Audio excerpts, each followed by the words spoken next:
ഇന്നത്തെ ഒരു പുതിയ വ്ളോഗിലേക്ക് എല്ലാവർക്കും സ്വാഗതം കേട്ടോ. അപ്പോൾ രാവിലെ തന്നെ ഞാൻ ബ്രേക്ക്ഫാസ്റ്റ് ആയിട്ട് ഉണ്ടാക്കിയിട്ടുള്ളത് സാമ്പാറും അതുപോലെ തന്നെ ചട്നിയായിരുന്നു. ചട്നി നമ്മൾ രാവിലെ തന്നെ ഉണ്ടാക്കിയിട്ടോ. സാമ്പാർ ഞാൻ ഇന്നലത്തെ സാമ്പാർ ദോശ കാരണം ഞാൻ എടുത്ത് വെച്ചിട്ടുണ്ടായിരുന്നു. അപ്പോൾ ഇതായാലും ദോശയും അതുപോലെ തന്നെ സാമ്പാറും നല്ലൊരു കോമ്പിനേഷനാണല്ലോ. അപ്പോൾ അതൊക്കെ കഴിഞ്ഞ് ഞാൻ അതേ പഠിക്കാനിരിക്കാമെന്ന് വിചാരിച്ചു. കുളിയൊക്കെ കഴിഞ്ഞിട്ടുണ്ടായിരുന്നു കേട്ടോ രാവിലെ തന്നെ.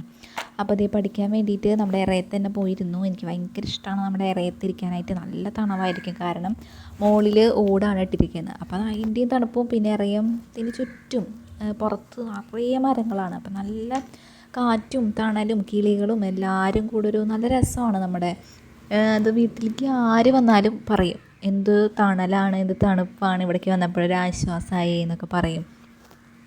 അപ്പോൾ അത് കാരണം ഞങ്ങൾ മരങ്ങളൊന്നും വെട്ടാറില്ല കേട്ടോ. ഫ്രണ്ടിലെ അവിടെ തന്നെ ഇങ്ങനെ കാട് പിടിച്ച പോലെ നിൽക്കുകയാണ്. ജാതിയൊക്കെയാണ് ഫ്രണ്ടിലുള്ളത്. അത് കാരണം നിറയെ ഇങ്ങനെ കാട് പോലെ നിൽക്കുന്നുണ്ട്. ജാതി നമ്മൾ ഇത്ര വലുതാവുമെന്ന് വിചാരിച്ചിട്ടല്ല ഫ്രണ്ടിൽ വെച്ചത്, പക്ഷേ അത് വേഗം ഫ്രണ്ടിലോട്ട് ഇങ്ങനെ വലുതായി വരികയാണ്. പിന്നെ നമ്മളതിൻ്റെ കൊമ്പൊക്കെ ഒന്ന് ചെരിച്ചൊക്കെ ഒന്ന് കെട്ടിക്കൊടുക്കലുണ്ട്. അപ്പോൾ ഒന്ന് കുറയലുണ്ട് കാടാവുന്നത്. എന്നാൽ നമ്മൾ ഇറയത്തിരിക്കുമ്പോൾ ഒരു പ്രത്യേകത തന്നെയാണ് കേട്ടോ. നമ്മളിപ്പോൾ പുറത്ത് പോയി നല്ല വെയിലത്ത് വന്ന് കയറുമ്പോഴാണ് നമ്മൾ ആ ഒരു ഇറയത്തിൻ്റെ ആ ഒരു ഇത് മനസ്സിലാവുക, നമുക്ക് അതിൻ്റെ ഒരു വില മനസ്സിലാവുക എന്നൊക്കെ പറയില്ലേ. കാരണം അത്രയും തണുപ്പാണ്, നമുക്ക് കുറച്ച് നേരം അവിടെ ഇരിക്കാനൊക്കെ തോന്നും. അത്രയും നല്ല രസമായിട്ട് നമുക്ക് അവിടെ ഇരിക്കാം. അപ്പോൾ അങ്ങനെ പഠിക്കാനിരിക്കുമ്പോഴാണ് നമ്മുടെ അപ്പുറത്തെ വീട്ടിലേക്ക് ഒരു കൊറിയർ വന്നത് കേട്ടോ. അപ്പോൾ ഞാനത് എന്തിട്ടാന്ന് നോക്കിയപ്പോഴാണ് ഹെയർ റിമൂവിനുള്ളത്, അതായത് നമ്മുടെ കയ്യിലൊക്കെയുള്ള രോമൊക്കെ കളയാൻ വേണ്ടിയിട്ടുള്ളൊരു പ്രോഡക്റ്റാണ് വരുന്നത്. അപ്പോൾ ഞാൻ വിചാരിച്ചു എനിക്കിത് അയച്ചിട്ടും പാടില്ല, അപ്പോൾ മോരും വെള്ളം ഉണ്ടാക്കാമെന്ന് വിചാരിച്ചു കേട്ടോ. അങ്ങനെ ദേ കുറച്ച് മോരും അതുപോലെ തന്നെ നമ്മുടെ വേപ്പല ഉണ്ടായിരുന്നു. അപ്പോൾ അത് പോയി പൊട്ടിച്ചു, കുറച്ച് ഇഞ്ചിയും പൊട്ടിച്ചിട്ടുണ്ടായി. പച്ചമുളക് നമ്മൾ ഓൾറെഡി പൊട്ടിച്ച് വെച്ചിട്ടുണ്ടായിരുന്നു ഇന്നലെ, അപ്പോൾ അതിൻ്റെ വീഡിയോ ഞാൻ ഇട്ടിട്ടുണ്ടായിരുന്നല്ലോ.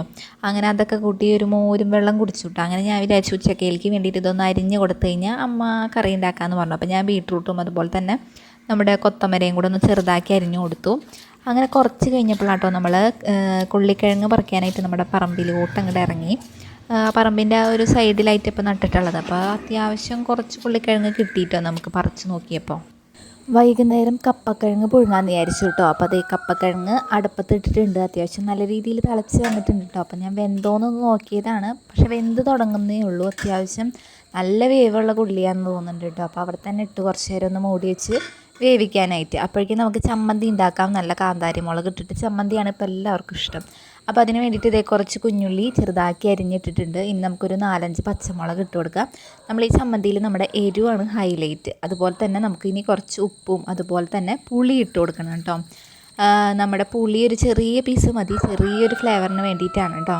അപ്പോൾ പുളിയും കൂടി ഇട്ട് കൊടുത്തിട്ട് നമ്മുടെ മിക്സി ഒന്ന് അടച്ച് നല്ലപോലെ ഒന്ന് ക്രഷ് ചെയ്തെടുക്കാം. നല്ലപോലെ അരയേണ്ട ആവശ്യമില്ല, നമുക്ക് ചെറുതായിട്ടൊന്ന് ഇങ്ങനെ ചതഞ്ഞ് കിട്ടുന്ന പരുവത്തിലാക്കി എടുക്കാം, കുറച്ചും കൂടി ടേസ്റ്റ് ആവും.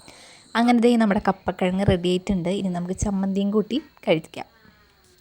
അങ്ങനെ അതൊക്കെ കഴിച്ച് കഴിഞ്ഞപ്പോഴേക്കും ഒരു നേരമായിട്ടോ. പിന്നെ ഊണ് കഴിക്കാനൊന്നും വിശപ്പുണ്ടായി